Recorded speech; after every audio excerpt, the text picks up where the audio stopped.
하나님의 말씀은 마가복음 5장 25절입니다. 볼륨이 약간만 낮춰주시면 좋겠네요.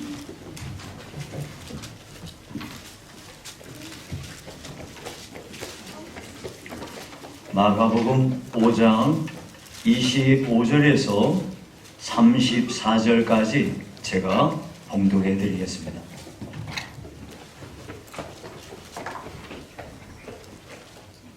마가복음 5장 25절입니다. 12해를 혈루증으로 앓아온 한 여자가 있어 많은 의사에게 많은 괴로움을 받았고 가진 것도 다 허비하였으되 아무 효염이 없고 도리어 더 중하여졌던 차에 예수의 소문을 듣고 무리 가운데에 끼어 뒤로 와서 그의 옷에 손을 대니 이는 내가 그의 옷에만 손을 대어도 구원을 받으리라 생각함일러라. 이에 그의 혈루 근원이 곧 마름에 병이 나은 줄을 몸에 깨달으니라. 예수께서 그 능력이 자기에게서 나간 줄을 곧 스스로 아시고 무리 가운데서 돌이켜 말씀하시되 누가 내 옷에 손을 대었느냐 하시니 제자들이 여짜오되 무리가 에워싸미는 것을 보시며 누가 내게 손을 대었느냐 물으시나이까 하되 예수께서 그 이 일 행한 여자를 보려고 둘러보시니 여자가 자기에게 이루어진 일을 알고 두려워하여 떨며 와서 그 앞에 엎드려 모든 사실을 여쭈니 예수께서 이르시되 딸아 내 믿음이 너를 구원하였으니 평안히 가라 내 병에서 놓여 건강할지어다. 아멘. 네, 오늘은 우리 김도경 목사님 우리 시차례에 여러분이 혹시 그 안양천을 타고 쭉 내려가다 보면 아주 예쁜 교회가 하나 안양천변에 이렇게 서 있는 걸 혹시 보신 분이 계실지 모르겠어요. 예, 거기 계명교회라고 있습니다. 목사님께서 계명교회 심호하시는 목사님이신데 이렇게 귀한 자리에 오늘 와주셔서 정말로 감사합니다. 우리 목사님께서 오늘 여기 이성과 상식을 뛰어넘는 믿음의 소유자라는 제목으로 말씀을 주실 거예요. 우리가 마음을 활짝 열고 목사님을 통해서 주시는 생명의 말씀을 다 받을 수 있기를 바랍니다. 자, 이제 목사님 나오실 때 할렐루야로 양손 들어 환영하겠습니다. 할렐루야. 하나님께 영광의 박수 올리겠습니다. 자, 기도하겠습니다. 하나님 아버지, 부족한 종을 이 강단에 세워주셨습니다. 하나님의 말씀만을 온전히 전하게 하시고 인간적인 생각이나 또 인간적인 편견이나 우리가 하나님의 말씀을 대할 때 내 생각대로 대하는 것이 아니라 과연 하나님이 어떤 말씀을 우리 공동체에게 아니 나에게 주실지를 깨닫는 귀한 시간으로 삼아 주옵소서. 하나님 부족합니다. 인간적인 모습은 감춰주시고 오직 성령 하나님께서 말씀해 주셔서 이 종을 사용하여 주옵소서. 모든 영광 주님 앞에 올려드리며 살아계신 예수님의 이름으로 간절히 기도합나이다. 아멘. 자, 옆분 한번 인사하겠습니다. 사랑합니다. 축복합니다. 참 아프셨습니다. 은혜 받으시다.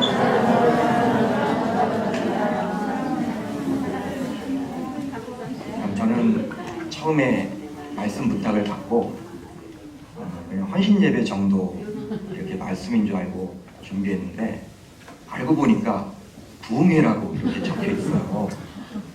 부족한 종이 어떻게 부흥회를 할까, 인도를 할까. 참 지금도 가슴이 두근두근 떨립니다. 많은 교회에서 또 말씀도 전해받고 저도 한 교회를 지금 심호하고 있어서 오늘 말씀을 전하고 왔지만 항상 하나님의 말씀을 대할 때에는 두렵고 떨리는 마음을 갖게 됩니다.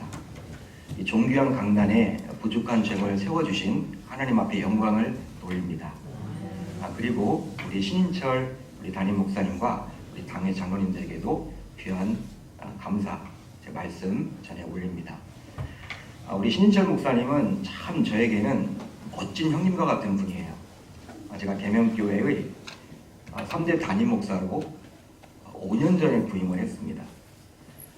제가 한 20여 년 동안 부교육자 생활을 하다가 담임으로 되니까요. 모든 것들은 다 해봤는데 담임 목사는 쉽지 않더라고요.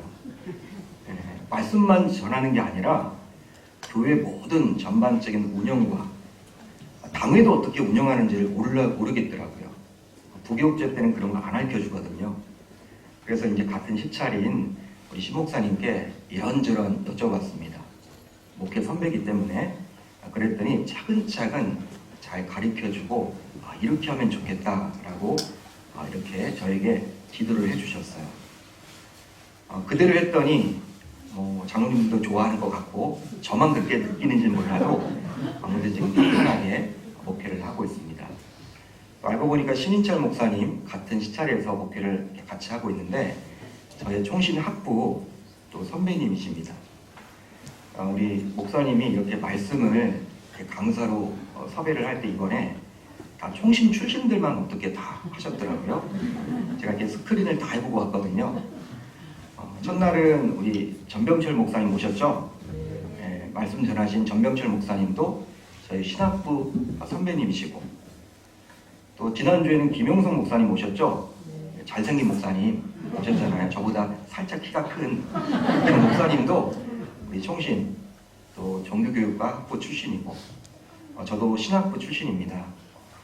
이렇게 목사님께서 왜 그럴까, 이게 우연의 일치는 아닌 것 같은데 왜 그럴까 저는 그런 생각을 해보고, 다른 것보다도 이 총신 출신들이 그래도 다른 것들보다는 말씀을 좀 깊이 보려고 하고 말씀 중심의 목회를 하려고 하는 분들입니다. 그래서 이렇게 초빙을 하지 않았나, 성빙을 해서 말씀을 전해달라고 하지 않았나, 저는 그런 생각을 합니다. 제가 말주변도 잘 없고요. 그리고 길기도 못해요. 우리 목사님은 저에게 길게 해달라고 했는데 짧게 하는 의사가 있습니다. 그래서 제가 준비한 만큼 말씀을 전할 텐데 크신 하나님의 은혜가 있기를 우리 주님의 이름으로 축원합니다. 네. 자, 한번 따라하겠습니다. 이성과 상식을 뛰어넘는 믿음의 소유자.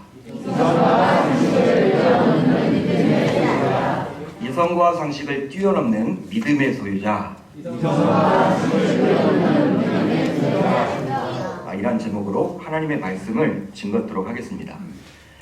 제가 예전에 노회에 참석을 했어요. 노회에 참석을 하면요, 이제 노회 회의를 하기 전에 노회장 목사님이 나오셔서 예배를 드립니다. 말씀을 전해주시죠. 즉 노회의 개회를 선언하는 예배를 드립니다. 그런데 노회장 목사님께서 당시 말씀을 전해주셨는데 목사님의 메시지가 지금까지도 저의 기억에 참 많이 남아요. 지금까지도 저에게는 참 목사님 귀한 말씀을 많이 전해주셨는데 노회를 한두 번 참석한 게 아니잖아요. 그런데 그때 참석했던 목사님, 그 노회장 목사님이 말씀을 전해주셨는데 아직까지도 기억에 남습니다. 목사님께서는 어느 때부터인가 교회 안에서 성령의 능력을 자꾸 제한시키는 것 같아서 너무나 안타깝다, 그 말씀을 해주셨습니다. 성경을 보게 되면 각종 기적과 이적이 나오죠. 그게 다 성령의 역사 아닙니까? 하나님의 일하심이죠. 하나님의 역사죠. 그런데 우리가 실제 삶에서는 그냥 성경을 읽어도 그때뿐이라는 거예요. 우리 삶에서 과연 그런 일이 나타날까? 그런 일이 일어날까? 그때는 그때고 지금은 지금이야. 여러분, 이런 식으로 우리가 성경을 접한다는 것이죠. 그러면서 당시 목사님께서는 목회자인 자신 또한 예전에는 몸이 불편하면 처음에 무조건 기도부터 했대요. 하나님께 매달리기부터 했대요. 근데 어느 순간부터 자신도 병원에 가기 시작하게 되더라는 거예요. 기도도 안 하고 병원부터 가더라는 거예요. 물론 제가 여러분 몸이 아프면 뭐 병원에 가지 말라 그런 이야기가 아닙니다. 병원에 당연히 가야 되겠는데 우리 신자들은요, 병원에 가더라도 뭘 하고 가야 됩니까? 기도를 하고 하나님의 뜻을 구하고 하나님께 고쳐달라고 매달리고 난 다음에 병원을 가야 하는데, 예전에는 그렇게 했는데 목회자인 목사님도 그렇게 하지 않는다는 거예요. 그러면서 당시 목사님께서는 노예에 속한 각 지교회에서는 이제 성경에 나온 각종 기적과 이적, 즉 성령의 역사를 당시에만 한정시켜서는 아니 되며 지금 우리의 삶에서도 동일하게 일어날 수 있다라는 확신을 목회자인 우리들부터 갖자라고 고민해 주셨습니다. 그럼 그 말을 듣고 나서 제가 이제 집에 돌아왔어요. 교회에 돌아왔습니다. 노예를 하는 내내 계속 제 머릿속에서 이게 떠나지 않는 거예요. 아, 그렇구나. 언제부터인가 저 자신도 그렇더라고요. 몸이 아프면 예전에는 기도했거든요. 그리고 병원 갔거든요. 지금은 순서가 바뀌어서 병원부터 찾아요. 어디 요만 병원이 없냐. 아프기만 하면 의사를 찾아다녀요. 그리고 기도는 안 해요. 목회자인 저도 그러니까 우리 일반 성도님들도 그러지 않을까 그런 생각을 해보았습니다. 저는 목사님의 말씀을 듣고 상당히 오랫동안 생각했었어요. 왜 그럴까? 바로 아무리 시대가 바뀌었다고 해서 성도들을 포함하여 심지어 목회자들조차 왜 성경에 나오는 성령의 역사를 제한하려고만 하는지, 왜 그래야만 하는지 저는 고민하게 되었습니다. 고민을 하게 되었어요. 그 결과 저는 이 질문에 대한 답을 이제 여러분들과 함께 이 시간 나눠보려고 합니다. 오늘 말씀을 근거로 해서 이 말씀에 대한, 이 제 고민에 대한 답을 한번 나눠보려고 해요. 그것은 바로 우리의 믿음이 예전 목회자 및 성도들의 믿음과는 달리 인간의 이성적인 사고로 이미 한 번 걸러진 믿음이기에 변질된 믿음이기 때문에 그리하다는 거예요. 그러니까 저와 여러분들의 믿음이 예전 어르신들, 우리 예전 성도님들 계시죠? 우리 부모님 때 부모님뻘 성도님들, 또 목회자들, 그들의 순수했던 믿음과는 달리 뭔가 변질이 되어 있어요. 같은 믿음인 것 같은데 뭔가 다르다라는 거예요. 실제 이런 변질된 믿음은 곧 인본주의의 영향을 받았기 때문입니다. 인본주의. 그러기에 그런 변질된 믿음을 가졌기에 우리는 어떤 고난 가운데 기도하더라도 설마 기도한다고 이 고난과 어려움이 과연 해결될 수 있을까? 우선 그렇게 생각을 해버리고 말아요. 아니, 내가 몸이 아픈데 내가 기도한다고 이 병이 나을까? 과연 그럴까? 내가 기도한다고 해서 내 자녀의 문제가 해결될까? 이렇게 답답하고 힘든 이 문제가 내가 과연 하나님께 매달린다고 해서 하나님께서 이 문제를 해결해 주실 수 있을까? 교회를 다니면서도 신앙생활을 한다고 하면서도 심지어 주직자라고 말하는 분들조차도, 아니 목회자인 저 자신부터도 그런 생각을 갖는다는 거예요. 자, 그러다 보니 어느 순간부터 마치 기적은 일어날 수 없는 것처럼 여기게 되었습니다. 기적은 내 삶에서 일어나지 않아. 성경 말씀에 나와 있는 기적은 성경 말씀에 나와 있는 내용이지 나와는 상관없는 이야기야. 그렇게 여기기가 쉽다라는 거예요. 그렇게 여기게 되었다라는 거예요. 그래서 성경을 보면서도 각종 기적과 이적은 그 당시에만 일어난 것으로 한정지어 버립니다. 그게 바로 저와 여러분들의 삶이라는 거예요. 즉 홍해가 갈라진 것, 각종 성경에 보면요, 불치, 난치, 희귀병으로 고통 속에 있던 자들이 예수 그리스도의 보혈의 능력으로 깨끗하게 치료받죠? 그런 것들이 나의 삶에서는 일어날 수 없다. 또 성경에 나와 있는 귀신을 내어주는 그러한 능력이 지금 이 시대에는 일어날 수 없다. 더 이상 사라졌다. 그렇게 여기기 쉽다라는 거예요. 따라서 저는 이런 인본주의 사상은 어떤 의미에서 볼 때 우리의 순전한 믿음을 자꾸 변질시키기에 신천지와 같은 이단보다도 더 조심해야 된다라고 감히 말씀을 드려봅니다. 우리가 신천지와 같은 이단 사이비들은요, 다들 경계하고 조심해요. 여러분, 신천지 교인이 와가지고 여러분들에게 말을 건다. 여러분 어떻게 대답하실래요? 어떤 대화를 나누실래요? 우선 우리가 잘 대답을 안 하려고 하죠. 말을 섞지 않으려고 하죠. 여러분, 신천지라는 것을 알면요, 우리가 여러분 경계해요. 조심합니다. 말 한마디라도 여러분 이렇게 꼬투리를 안 잡히려고 한단 말이에요. 상종을 하지 않으려고 하죠. 그렇지만 인본주의는요, 이미 교회 안에 들어와 버렸어. 인본주의가 이미 교회 안에 들어와서 막 작동하고 있는데도 불구하고 우리는 그냥 무장해제하고 있습니다. 그러다 보니까 능력이 나타나지 않는 거예요. 여러분, 인본주의 사상은 바로 무엇이냐? 인간이 이성과 상식으로 모든 것을 바라보는 것입니다. 우리의 이성과 상식으로 모든 것을 바라보는 것이 바로 인본주의예요. 따라서 하나님의 말씀인 성경조차도 인간의 이성과 상식으로 바라보고 판단을 합니다. 그러기에 성경과는 달리 타 종교에도 구원이 있다라고 이야기를 해요. 성경은요, 타 종교에 구원이 있습니까? 없습니까? 없죠. 오직 예수 그리스도, 내가 뭐 길이요 진리요 생명이니 나로 말미암지 않고서는 아버지께로 갈 자가 없다, 올 자가 없다, 분명히 예수님께서 이야기를 하셨죠. 거기에 나와 있는 그 길, 영어 성경을 보게 되면 더 웨이입니다. 정거에서 더를 붙여요. 내가 곧 길이요 진리요 생명이다. 유일한 길, 한 길, 그것밖에 없다라는 거예요. 예수 믿지 아니하면 구원을 받지 못합니다. 그렇지만 요즘에 어떻습니까? 자꾸 인본주의 사상이 들어가다 보니까 목회자들 사이에서도 또 일반 성도들 사이에서도 교회를 다닌다고 하면서도 또한 타 종교에도 구원이 있다. 종교 다원주의를 주장해요. 저는 너무나도 화가 나요. 목회자들 가운데서도 그렇습니다. 그러니까 성경 말씀을 대할 때 자신의 이성과 상식으로 대하다 보니까 그리 하는 거예요. 설마 그러겠어? 하나님의 사랑의 하나님인데 우리를 다 구원하기를 원하지? 타 종교 다니는 사람들은 어떻게? 그들도 불쌍하잖아. 여러분, 이런 식으로 자꾸 인간의 이성과 생각을 가지고 판단을 하다 보니까 성경 말씀을 왜곡해서 전하기 쉽다라는 거예요. 또 여러분, 창조론이 아니라 진화론이 보다 합리적이라고 스스럼없이 말들을 하죠. 성경 말씀은 분명히 창조론입니다. 진화가 아닙니다. 어떻게 원숭이가 여러분 사람이 됩니까? 그런데 자꾸 학교에서는 그런 걸 가리키죠. 그게 과학이라고 이야기를 하니까 교회는 다니면서도 우리 청소년들과 청년들이 그냥 진화론이 여러분 다 물들어 있어요. 그게 진리예요. 그렇게 말들을 합니다. 교회는 다니면서 한마디로 하나님도 같이 섬기면서 바알도 같이 섬기는 구약의 이스라엘 백성들과 별반 다를 바가 없는 것이죠. 그뿐만이 아닙니다. 하나님께서 죄가 분명히 이야기했던 동성애도 인간적으로 품어야 한다라는 이유로 포괄적 차별금지법 제정을 찬성하는 목회자들도 있고 교단도 있고 성도들도 있습니다. 우리 교회도 주보에 이렇게 동성애 법안이 있죠.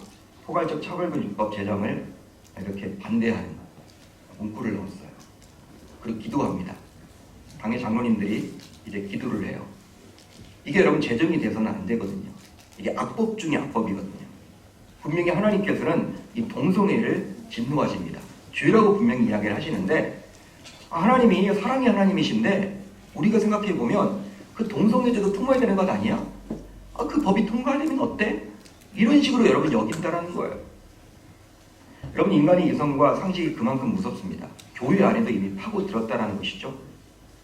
따라서 인간의 이성으로 이해가 되는 것만 하나님의 말씀으로 받아들이고 이해가 되지 않은 부분은 하나님의 말씀으로 받아들이지 않는, 즉 성경을 난도질하는 인본주의 사상은 어떤 이단과 사이비보다도 더 경계해야만 할 줄로 믿습니다. 믿습니다. 그러기에 신자인 우리는 이성주의자 혹은 상식주의자가 되기보다는 오히려 성경주의자가 되어서 성경에 나온 각종 기적과 이적, 즉 성령의 역사가 지금의 우리의 삶에서도 동일하게 일어날 수 있다라고 믿어야 할 줄로 믿습니다. 믿습니다. 여러분, 하나님은 하시잖아요. 우리는 못하지만 하나님이 하시면 하시는 거예요. 지금도 죽은 자는 하나님께서 살리십니다. 안 하시는 거지, 하나님이. 안 하시는 거지. 지금도 여러분 성교 현장에 가면요, 각종 기적과 이적이 나타나요. 저도 병을 고쳤다니까요. 제가 여러분 어떤 신용사가 있는 게 아니에요. 그런데 선교지에 갔어. 인도네시아 갔어. 인도네시아는요, 병원에 가기가 어려워요. 그래서 그랬는지 하나님이 정말 은혜 주셔서 제가 손을 얹고 기도했는데 제가 놀랐어요, 여러분. 어떻게 이게, 제가 깜짝 놀랐어. 아팠던 분이 여러분 열이 내리는 거예요. 며칠 동안 열이 내리지 않았는데, 그 마을 주민인데 그분이 예수를 믿는 분도 아니야. 나 아프니까 교회를 나온 거야. 그러니까 손 놓고 여러분 기도를 했는데 하나님이 하신 거죠. 제 능력이 아닙니다. 한국에서 여러분 동일하게 해도 안 낫더라고요. 병원 가라고 하시더라고요. 기도가. 선교지에서는 여러분 지금도 나타나요. 그러니까 선교지를 여러분 가보게 되면요, 그런 기적과 이적을 보기 때문에 자꾸 매력이 생기는 거예요. 중독이 생기는 거예요. 또 갖고 싶은 거예요.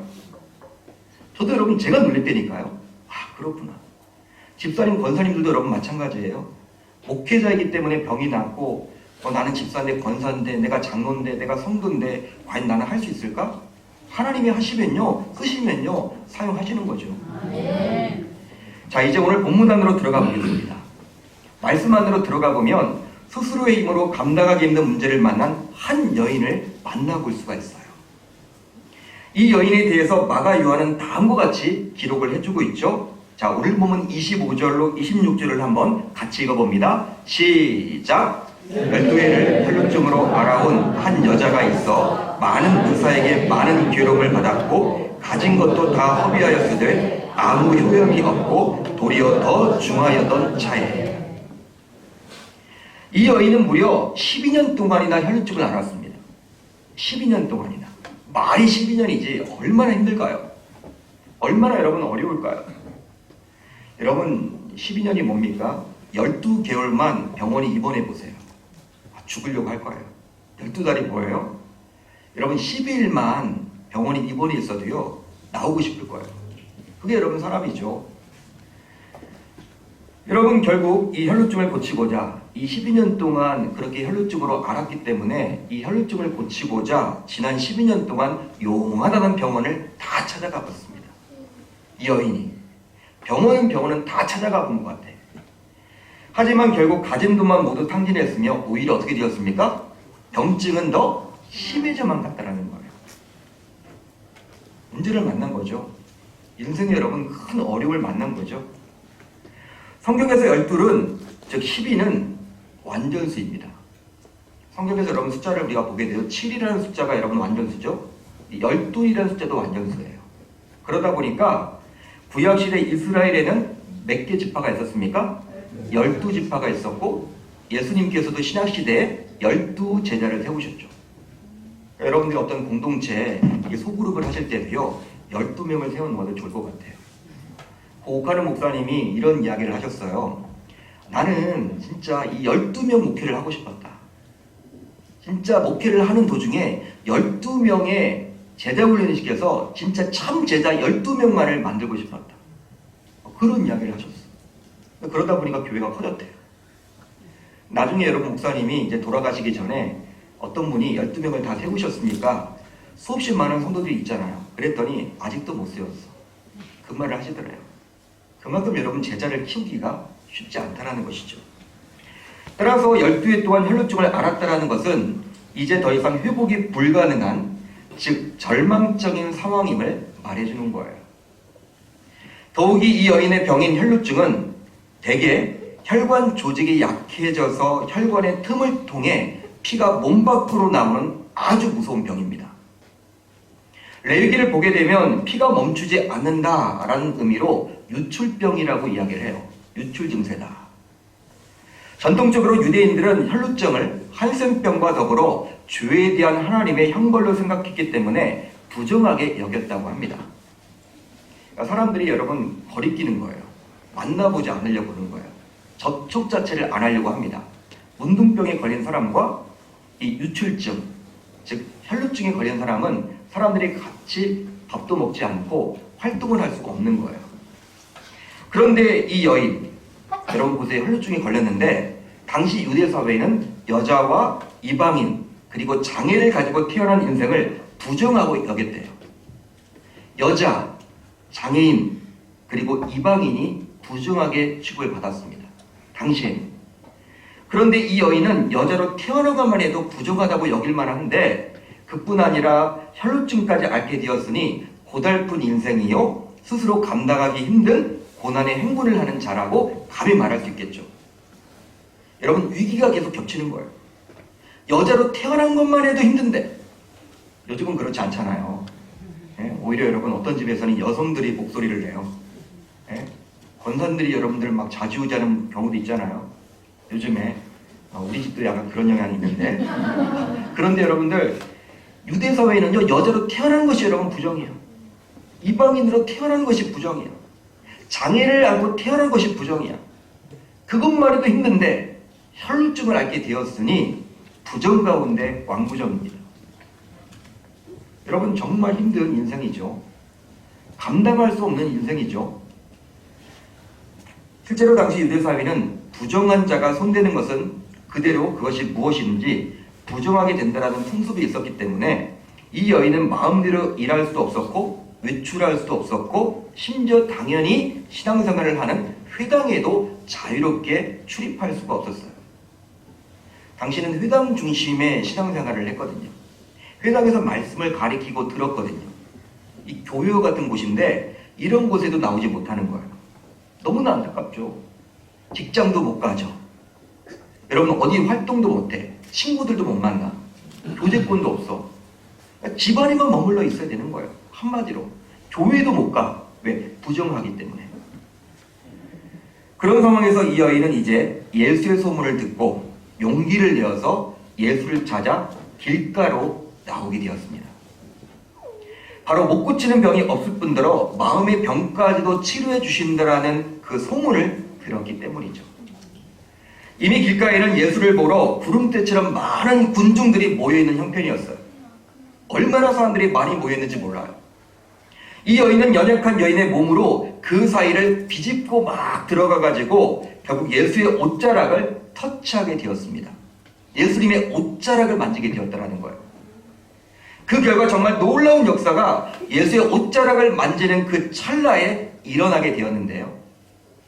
그것은 바로 그녀를 그렇게 괴롭혔던 혈루 근원이 말라서 병이 깨끗하게 고침을 받게 되었습니다. 할렐루야. 아멘. 할렐루야. 아멘. 물론 이런 사실은 그녀만이 알고 느꼈겠죠. 자기가 여러분 이 혈루가 여러분 말라지는 그 근원이 마르고 있는 그것을 여러분 느꼈으니까 자기 자신은 느꼈겠죠. 그런데 더 놀라운 사실이 있습니다. 그것은 바로 무엇이냐? 수많은 군중과 제자들의 둘러싼 예수님께서 이런 치유가 일어났음을 결단코 모르지 않았다라는 사실이에요.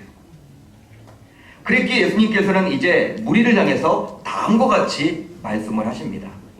자, 마가복음 5장 30절을 볼까요? 이렇게 기록이 되어 있죠. 누가 내 옷에 손을 대었느냐? 누가 내 옷에 손을 대었느냐? 이런 예수님의 질문에 제자들은 이렇게 많은 군중들이 있습니다. 예수님 어떻게 이런 질문을 하실 수가 있습니까? 이렇게 군중들이 미어 터지는데 당신 옷에 누군가 손을 댔겠죠. 여러분 이런 반응이에요. 제자들이 지금 그렇게 말을 하고 있는 거예요. 여러분 예수님이 좀 이상한 지금 질문을 하신다. 이렇게 사람이 말이 있는데 당연히 많은 사람들이 예수님의 옷자락을 만졌겠지. 어떻게 이런 질문을 하실 수가 있느냐. 제자들은요 예수님을 이해하지 못한다라는 투로 오히려 예수님을 책망하는 투로 지금 이야기를 합니다. 대답을 하죠. 하지만 예수님은 누가 이 일을 했는지 정확히 아셨어요. 정확히 아셨습니다. 여러분 실제 이 여인만 예수님의 옷자락에 손을 댄 게 아니에요. 여러분 말씀을 자세히 보시면요. 이 여인만 예수님의 옷자락에 손을 댄 게 아니라는 거예요. 아니 아마도 어떤 사람은 예수님의 옷자락이 아니라 예수님의 몸에 직접 손을 대기도 했을 것입니다. 즉 어떤 특별한 이유에서 예수님을 만졌든지 그게 아니면 밀려오는 사람에게 어쩔 수 없이 밀려서 예수님을 접촉했겠죠. 특별한 이유라는 것은 바로 예수님이 가는 곳마다 각종 기적과 많은 기사를 베풀었기 때문에 그런 기적과 이적을 자신도 베풀고 싶다라는 그 마음에서 예수님을 만질 수도 있었을 것이고요. 그게 아니면 그런 기적과 이적의 대상이 되고 싶다라는 그 마음에서 예수님을 터치했을 것입니다. 이것은 어떤 의미에서 보게 되면 조금 주술적이라고 보여지죠. 여러분 주술적이죠?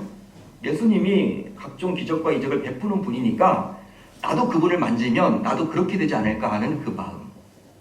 또 그분이 기적과 이적을 베푸는 분이다 보니까 내가 그런 대상이 되면 좋겠다라는 조금 주술적인 생각으로 그렇게 예수님을 접촉했을 수도 있었을 것입니다. 며칠 전 사우디아라비아 왕세자 겸 총리가 방한을 해서 대통령과 회담을 갖고 재벌 총수들과 차담회를 가졌다는 소식을 여러분 들으셨을 거예요. 차담회. 아마 여러분 재벌들이 뭐 이렇게 면접 보는 것처럼 쫙 돼 있더라고요. 우리나라 여러분 굴지의 대기업 총수들이 그분 앞에서. 여러분 이 사우디 왕세자가 비공식적으로 세계에서 가장 큰 부자래요. 빌 게이츠는 아무것도 아니래요. 우리가 여러분들 가장 부자라고 여기는 말수르조차도 이분 앞에서는 명함을 내밀지 못한대. 개인 재산만 무려 2,800조 이상이랍니다. 2,800조. 사우디가 그냥 이분 거야. 사우디가 여러분 석유가 얼마나 많아요? 세계 매장량 1위 아닙니까? 그분 거야, 그분 거. 우리나라 1년 예산의 4배 이상이 그분 개인 재산이에요. 여러분 우리나라 뭐 굴지 여러분 대기업 총수들이 그분 앞에서 그냥 어린 양처럼 면접을 보고 있더라고요. 한마디로. 여러분 자 그러다 보니 이분이 머물던 모 호텔 앞에서는요 세계에서 가장 부자인 이분의 정기를 받고자 무려 100명 이상이 진을 쳤대요. 만나지도 못해. 그냥 뒷모습만 바라보는 거야. 차에서 내리는 그 뒷모습 찰나만을 바라보고 그 여러분 정기를 빨아들여서 자신도 부자가 되고 싶다는 그 마음으로 인해서 100여 명이 주구장창 계속 지냈대요. 이게 여러분 가십거리의 뉴스가 나왔어. 우리나라 사람들이 참 주술적이죠. 아마 당시 예수님을 접촉한 사람들도 이런 사람들과 별반 다르지 않았을 거예요. 또 그게 아니면 아무런 이유도 없이 사람들에게 밀리고 밀려서 예수님을 접촉했을 것입니다. 밀리다 보니까 사람이 많다 보니까. 제가 예전에 경험한 것인데요. 벌써 오래전 일이에요. 제가 2호선을 타고 출퇴근 시간에 그러니까 출근 시간이었던 것 같아요. 그 당시에는요 푸시맨이 있었습니다. 푸시맨. 지하철을 타면 푸시맨이 있었어. 막 미는 거야. 요즘 같으면 큰일 나요. 네? 요즘 같으면 남자분들이 밀면 여자분들 못 밀죠. 어떻게 밀어. 근데 예전에는 벌써 오래된 일이네요. 푸시맨이 있어서 공식적으로 그냥 막 밀어넣어. 사람을 여러분 꽉꽉 그냥 밀어넣는 거야. 짐처럼. 지하철 안에. 뭐 허리도 다치고 막 그래요. 어떨 때는. 제가 여러분 이렇게 출근 시간에 뭐 어느 교회를 가야 됐나 봐요. 그때 뭐 도장을 받아야 되는지 목사님과 약속이 있어서 신도림역에 내렸어요. 저는 여러분 수원행 열차로 갈아타려고 했어요. 제 의지와는 상관없이 나중에 어디가 있느냐? 인천행 승강장에 가 있더라고요. 나는 수원행 가야 되는데 밀려서 그때 제가 여러분들 뭐 지금보다도 여러분 훨씬 젊었으니까 힘이 있잖아요. 남자 아닙니까? 그런데도 여러분 어떻게 안 돼요? 나는 분명히 수원에 가고 싶은데 딱 보니까 인천행이야. 인천 타면 안 되잖아요. 나중에 사람들 다 보내고 나중에 여러분 다시 이쪽으로 와가지고 갈아탄 경험이 있습니다. 여러분 예수님 당시도 마찬가지죠. 오늘 말씀을 여러분 자세히 읽어보시면요. 수많은 무리가 모여 있었다라고 분명히 나와 있어요. 여러분 그렇기 때문에 여러분 그런 상황 가운데 예수님을 여러분들 믿는 거죠. 예수님이 밀려다니는 거죠. 그렇기 때문에 별 이유도 없이 예수님에게 여러분 접촉하는 분들도 분명히 많았을 거란 말이에요. 그런데 그렇게 많은 사람들이 예수님을 터치했건만 만졌건만 유독 예수님께서는 혈루증을 앓았던 이 여인의 접촉에만 관심을 가졌습니다. 그 수많은 사람들이 예수를 만졌지만 예수님께서는 유독 한 여인, 이 여인의 접촉에만 관심을 가졌다라는 사실이에요. 바로 예수님께서 보시기에 그 많은 접촉은 별반 아무런 의미가 없다고 보였지만 이 여인의 접촉만큼은 자신을 향한 순전한 믿음의 고백으로 여겼기 때문입니다.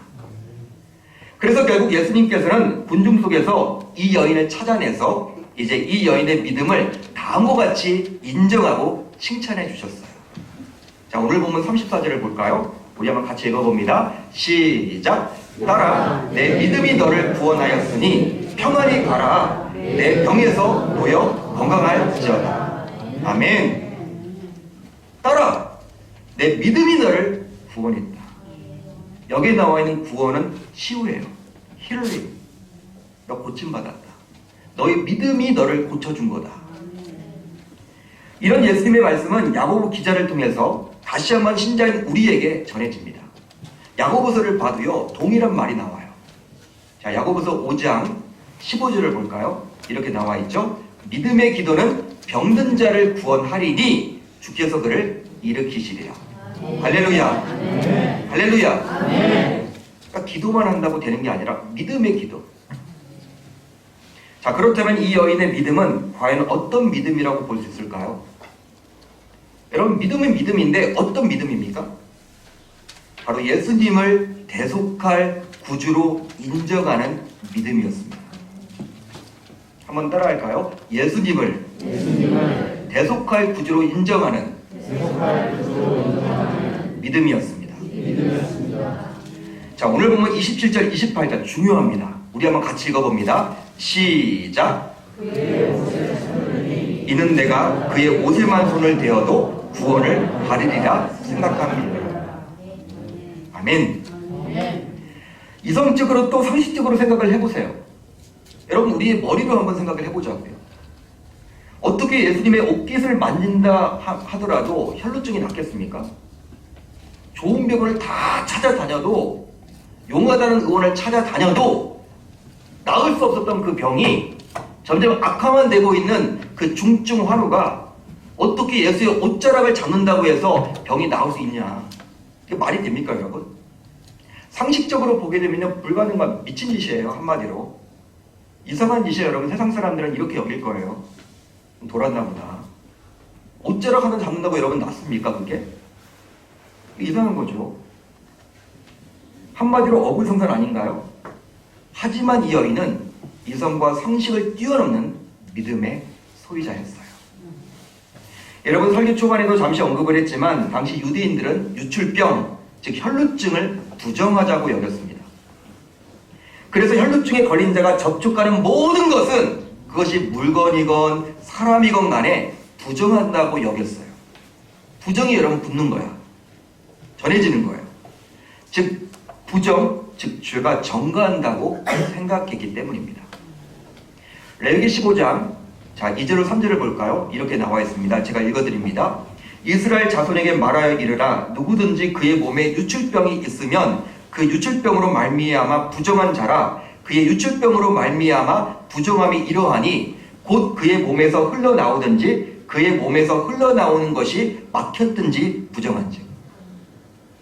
따라서 이 여인은 자신이 예수님의 옷에만 손을 대어도 자신의 부정이 예수님에게로 전가되어서 이제 자신은 깨끗하게 될 것이라는 확신을 갖고 믿음으로 예수님의 옷에 접촉했던 거예요. 예수님의 옷자락을 만졌던 거예요. 나는 부정하다. 그렇지만 대속의 주님을 내가 터치하기만 하면 나의 부정함이 그분에게로 가서 나는 깨끗하게 고침받는다. 할렐루야. 믿음이 있는 거죠. 정확하게 이 여인은요, 이 예수님이 어떠한 분인지를 모르지 않았다라는 거예요. 다시 말해서 이 여인은 예수님의 옷에 손을 대면서 당신은 나의 부정을 가져갈 수 있습니다. 당신은 나의 부정한 혈루증을 친히 가져가므로 이제 나는 깨끗하게 되었습니다. 라는 마음을 담아서 행동하는 믿음을 보였다는 것입니다. 실제로 예수님은 인간의 모든 부정한 죄를 대속하기 위해서 이 세상에 인간의 몸을 입고 오셨죠. 예수님은요, 저와 여러분들의 죄를 대속하기 위해서 이 땅에 오셨어요. 자, 마태복음 1장 21절을 볼까요? 성경은 이렇게 이야기를 합니다. 아들을 낳으니니 그 이름을 예수라 하라. 이는 그가 자기 백성을 그들의 죄에서 구원할 자의심이라 하니라. 예수님께서 이 땅에 오신 목적은요, 죄의 문제를 해결하고자 함이에요. 따라서 당시 이 여인은 예수님이 무엇을 위해서 이 세상에 오셨는지 정확히 알았기 때문에 예수님을 대속의 주님으로 믿었던 것입니다. 정확하게 예수님이 어떠한 분인지를 모르지 않았기 때문에 그런 믿음의 고백, 믿음의 행동으로 이어질 수 있었다는 것입니다. 그렇습니다. 예수님께서는 혈루증을 앓던 이 여인을 고쳐주심으로 오직 자신이 공생의 마지막에 행할 대속의 죽음만이 유일한 희망임을 유대 사회에 각인시켜 주신 거예요. 즉 유대 공동체조차도 오직 십자가가 필요함을 지금 이야기해주고 있는 것이죠. 여러분, 유대 공동체에도 십자가가 필요하다. 십자가만이 진리다. 십자가만이 해결책이다. 지금 그 말을 해주고 있는 거예요. 하지만 당시 유대인들의 신앙의 중심지였던 회당은 어떻습니까? 회당은 어떠했을까요?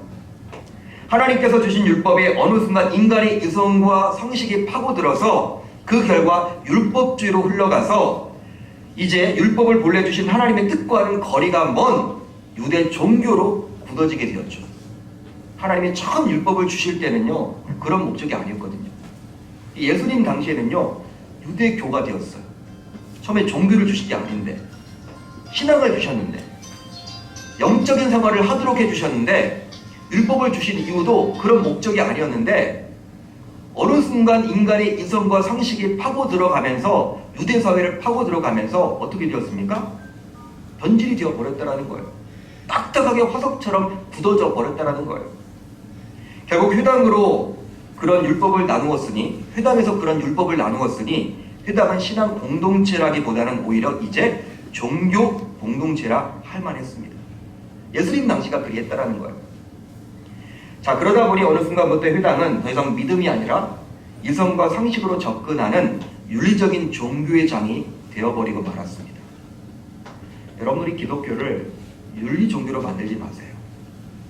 우리 기독교는 윤리 도덕이 아닙니다, 여러분. 세상은 자꾸 우리를 윤리 도덕으로 이야기를 하죠. 너희들 왜 그러느냐?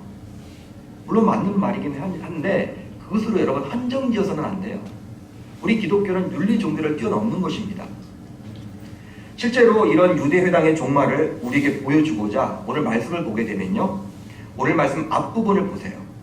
앞부분을 보시면 회당의 장인 야이로의 어린 딸이 죽게 되었을 때 그는 자신이 몸담고 있는 회당이 아니라 예수님을 친히 찾아왔습니다. 아니, 회당 장이면 자신의 딸의 그 아픔, 그 죽게 되었던 그 문제를 가지고 회당에 가야죠. 거기 가지 않고 유대 종교로 가지 않고 예수님에게 찾아왔다는 거예요. 따라서 이것을 통해서 이제 예수님으로 인해서 회당이 아니라 교회가 신앙생활의 중심지가 될 것임을 우리에게 보여주고 있는 것이죠. 당시 유대 사회에 선언해주고 있는 거예요. 이제 회당은 끝났다라는 것이죠. 성전은 끝났다라는 거예요. 유대 종교는 끝나고 주 예수 그리스도의 보혈의 능력만이, 십자가 사건만이 역사를 일으킨다. 그것을 보여주고자 그렇게 말하는 것입니다. 그렇게 지금 교회도 인간의 이성과 상식을 최우선으로 여기는 인본주의 신앙을 버리지 않는다면 예수님 당시의 회당과 별반 다를 바가 없는 도덕적이고 윤리적인 종교의 장이 될 수밖에 없습니다. 사랑하는 시흥상북교회 성도 여러분, 이전의 성도님들은 요즘 성도들보다도 성경에 대해서 더 알지는 못했어요. 저희 할머님은 글을 잘 모르셨어요. 글자를 잘 모르셨어. 이미 돌아가신 지가 오래됐죠. 우리 아버님이 막내였으니까. 제가 나이가 여러분 이제 여러분들 앞에서 나이 뭐 이야기하긴 그렇지만 쉰이 되었거든요. 50이 되다 보니까 저희 아버님 나이가 여러분들 짐작하시고, 또 막내다 보니까 우리 할머님 살아계시면요 뭐 나이가 많겠죠. 글을 모르셨어요. 성경도 여러분 그냥 잘 읽지도 못하셨어요. 까막눈이셨어. 그럼에도 불구하고 얼마나 따뜻한 믿음, 따뜻한 신앙을 소유했는지 몰라요. 하나님 중심, 말씀 중심, 교회 중심의 삶을 하려고 몸부림쳤는지 몰라요. 지금 저와 여러분들은 성경을 너무나 잘 압니다. 웬만한 교회는요 양육훈련 프로그램들이 다 있어서 성경을 배우고자 하면요 쉽게 다 배우죠. 여러분, 저와 여러분들은 다 글을 알기 때문에 성경을 하루에도 여러분 수십 장씩도 읽어 내려갈 수가 있습니다. 유튜브에 들어가면요 각종 목사님의 설교들을 통해서 여러분 어떤 목사님이 설교를 잘하고 또 교회가 부흥하는지를 다 압니다. 지식적으로는 여러분 그러니까 너무 탁월해요. 하지만 예전에는 교회에서 양육과 훈련을 충분히 제공하지 못했기에 성경에 대해서 지금 우리보다도 더 알지는 못했죠. 그럼에도 불구하고 당시의 신자들은 오히려 변질되지 않은 순전한 믿음을 소유했었습니다. 따라서 성경에 나온 각종 이적과 기적이 우리의 삶에서도 동일하게 일어날 수 있다라고 예전에는 생각을 했었죠.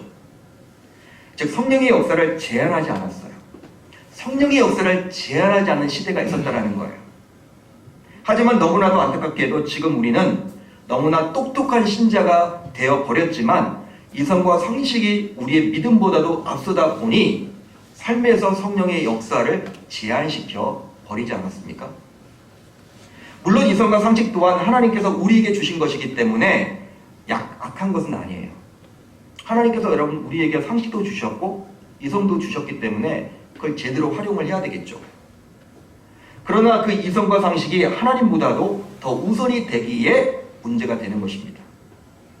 따라서 이제 이 말씀을 들은 신삼국교회 성도님들만큼은 요즘 성도들의 보편적인 트렌드인 인본주의 신앙을 따라가지 마시고 12년 동안 혈루증을 앓았던 이 여인과 같이 이성과 상식을 뛰어넘는 믿음의 소유자가 모두 되셔서 삶 속에서 성령의 역사를 제한하지 않아야 할 줄로 믿습니다.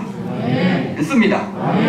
바로 우리가 믿는 신앙의 대상인 하나님은 우리의 이성을 주신 분이고 우리에게 상식을 주신 분이기 때문이죠. 따라서 피조물인 우리 인간의 이성과 상식보다 크신 분이 바로 우리가 믿는 전능하신 여호와 하나님이세요. 그러기에 성경을 통해서 그 하나님께서 우리에게 보여주신 각종 기적과 이적은 시간을 초월해서 지금 우리의 삶에서도 동일하게 일어날 수 있다라고 저 여러분들 모두 확신을 가졌으면 좋겠습니다. 따라서 혹시 여러분들 가운데 지금 무슨 문제로 인해서 어떤 어려운 문제로 인해서 힘들고 어려운 생활을 하고 있다면 이제 주님의 옷깃만 만져도 자신이 고침받을 것이라고 믿었던 이 여인처럼 여러분들 역시 이 여인처럼 순전한 믿음을 소유함으로 여러분들의 모든 문제도 주님의 방식대로 해결받는 놀라운 역사가 나타나야 할 줄 우리 주님의 이름으로 축원합니다. 축원합니다. 하나님은요 하십니다. 그렇지만 우리에게서 무엇을 바라보는 거예요? 믿음을 바라보는 거죠. 혈루증 여인이 고침받았다면 치유받았다면 그 문제를 해결받았다면 하나님께서는 지금도 치유하십니다. 여러분 관계에 어려움이 있으십니까? 하나님의 방식이 있잖아요. 여러분 우리가 기도를 합니다. 무엇을 가지고 기도해야 됩니까? 하나님은 하실 수 있다라는 그 믿음을 가지고 기도하셔야 돼요. 자녀의 문제 때문에 어려움이 있으십니까? 그 자녀와의 그런 관계도 회복하게 해달라고 하나님께 믿음으로 매달리시길 바라요. 육신의 질고도 마찬가지죠. 분명히 우리 주님께서 이런 말씀을 하셨잖아. 우리 주님이 채찍을 맞음으로 이미 우리가 나음을 입었다라고 분명히 말씀을 해주셨습니다. 현대의학 여러분 훌륭합니다. 그렇지만 코로나를 보세요. 여러분 코로나 바이러스가 눈에 안 보여요.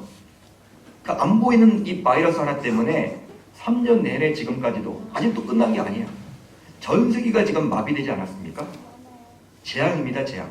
눈에 보이지도 않은 인간의 이상 달나라를 가고 뭐 우주여행을 가고 4차 혁명 시대를 살고 있고 AI가 어떻고 해도 이 눈에 보이지 않은 이 바이러스 하나 때문에 이렇게 전 세계가 야단인 것을 보면 인간은 분명히 피조물이 맞아요.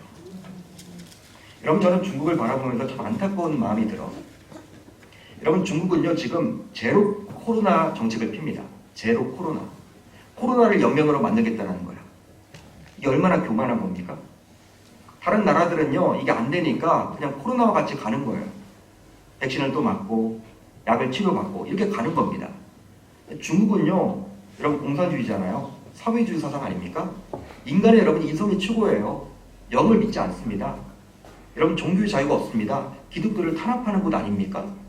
그러다 보니까 인간의 이성이 최고라고 여기기 때문에 제로 코로나 정책을 펴요. 근데 그게 안 되잖아요. 그게 안 된다고요.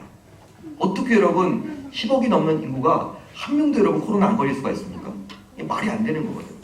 근데 그것을 포기하지 못해요. 중국 정부는 포기하지 않습니다. 저는 그런 것들을 바라보면서 야 인본주의 신앙이 참 무섭다. 그런 것들이 여러분 세상에서 활용되는 그러한 사상이 교회까지 들어오게 되면 어떻게 될 것인가. 여기 다음 세대 아이들도 지금 앉아있는데 우리 여러분 장년들이 물려줘야 될 것이 뭘까요? 순수한 믿음이에요. 하나님이 하신다.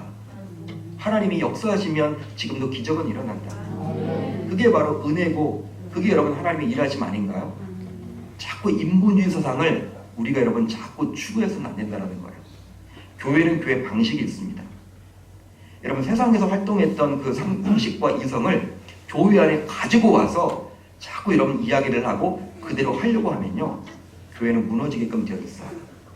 저와 여러분들 모두 이단과 사이비를 우리가 경계하듯이 이 인본주의 신앙을 우리가 경계해서 교회는 신본주의임을 깨닫고 주님 앞에 달려나가는 저와 여러분들이 다 되실 수 있기를 우리 주님의 이름으로 축원합니다. 축원합니다. 자, 이 시간 한번 우리가 합심으로 한번 기도하는 시간을 갖기를 원하는데요. 오늘 주신 이 말씀 통해서 우리가 깨달은 바가 참 많이 있습니다. 하나님, 오늘 이 말씀을 통해서 하나님께서 일하시면 지금도 기적과 이적은 일어나는데 우리는 성경을 보면서도 나와는 상관없는 일로 취급할 때가 많습니다. 아브라함은 아브라함이고 나는 나다. 다윗은 다윗이고 나는 나다. 오늘 말씀을 보더라도 12년 동안 혈루증을 앓았던 그 여인은 그 연예인이고 지금은 지금이다. 이런 식으로 여길 때가 많이 있다는 거예요. 하나님께서 그렇지만 이 말씀을 마가 요한을 통해서 우리에게 보여주고 있는 것은 지금도 일어난다는 것입니다. 지금도 하나님께서 일하시면 놀라운 기적이 일어납니다. 제가 경험을 했어요. 제가 여러분 인도네시아 현지 가서 경험을 했습니다. 제가 한 게 아닙니다. 제가 한국에서는 안 되더라는 거예요. 그렇지만 그곳에서 정말 고침받지 못하면 병원에도 가지 못하고 죽을 수밖에 없는 그 상황에서 붙잡고 기도했더니 열이 낫는 놀라운 역사가 나타나듯이 하나님 우리의 믿음을 보신다고 했으니 정말 나의 믿음 부족하지만 순수한 이 믿음을 가져서 인본주의 사상이 아니라 신본주의 그런 믿음을 가져서 하나님이 정말 하시면 하신다라는 그 확신 속에서 기도할 때 놀라운 기적과 이적을 체험할 수 있도록 해달라고. 여러분 어떤 문제를 지금 가지고 나오셨습니까? 무엇 때문에 답답하고 헐컬하십니까? 그 문제가 있다면 그 모든 문제를 주님 앞에 해결해 달라고, 은혜 달라고, 오늘 주신 말씀처럼 나도 그렇게 해보겠다라고 다짐하고 결단하는 귀한 시간이 되셨으면 좋겠습니다. 주님 이름 한번 부르고 합심으로 기도합니다. 주여! 자비로우신 하나님 아버지, 크신 은혜와 사랑을 감사합니다. 오늘 귀한 말씀을 통해서 많은 것들을 깨닫게 하신 것 감사드립니다. 이 말씀이 우리의 심령 가운데 잘 박힌 모처럼 되기를 원하고 더욱더 매달려 주님 앞에 기도해 나갈 때마다 놀라운 하나님의 역사심이 나타날 수 있는 귀한 믿음의 시간들이 되기를 원합니다. 우리 주님은 죽은 자를 살리셨습니다. 물 위를 건너셨습니다. 오병의 기적을 일으키셨습니다. 용건자를 눈뜨게 하신 분인 줄 믿습니다. 못할 것이 없는 분인 줄 믿습니다. 오 주여 이 시간 역사하여 주셔서 주님 바라보고 나아갈 수 있도록 도와주시고 주님의 길을 붙들고 나아갈 수 있는 우리 각자의 심령들이 나될 수 있도록 도와주시고 함께하여 주옵소서. 귀한 말씀을 통해서 도전받게 하신 것 감사드리고 우리가 하나님 아버지 12회를 혈루증을 앓았던 이 여인이 고침받은 것처럼 우리도 하나님 그렇게 고침받은 놀라운 역사가 나타날 수 있도록 복을 내려주시고 함께하여 주옵소서. 주님의 주님 되심을 인정하며 나아갈 때마다 놀라운 하나님의 역사심이 나타나리라 믿습니다. 오 주여 이 시간 역사해 주시고 함께하여 주옵소서. 하나님 아버지 감사드립니다. 오늘 귀한 말씀을 통해서 도전받게 하시고 하나님은 하시면 하신다라는 그 사실을 깨닫게 하신 것 감사드립니다. 자꾸 이성과 상식 참 중요한데 그 선한 도구를 자꾸 우리는 하나님보다도 앞세울 때가 참 많이 있습니다. 성경을 바라보면서도 하나님 말씀임에도 불구하고 내가 하나님 난도질을 할 때가 참 많이 있습니다. 이게 과연 될까? 이런 일이 과연 이 시대 속에서도 일어날 수 있을까? 우리는 하나님 의심하면서 기도하는 경우들이 참 많습니다. 그렇지만 예전 어르신들, 목회자들처럼 우리도 순전한 믿음을 갖기를 원하고 정말 이 시대의 좋은 것만을 받아들이기를 원합니다.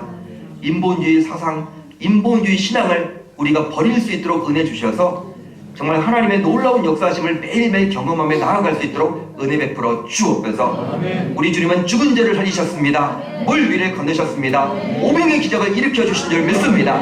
불치병, 난치병, 희귀병, 암도 고쳐주신 줄 믿습니다.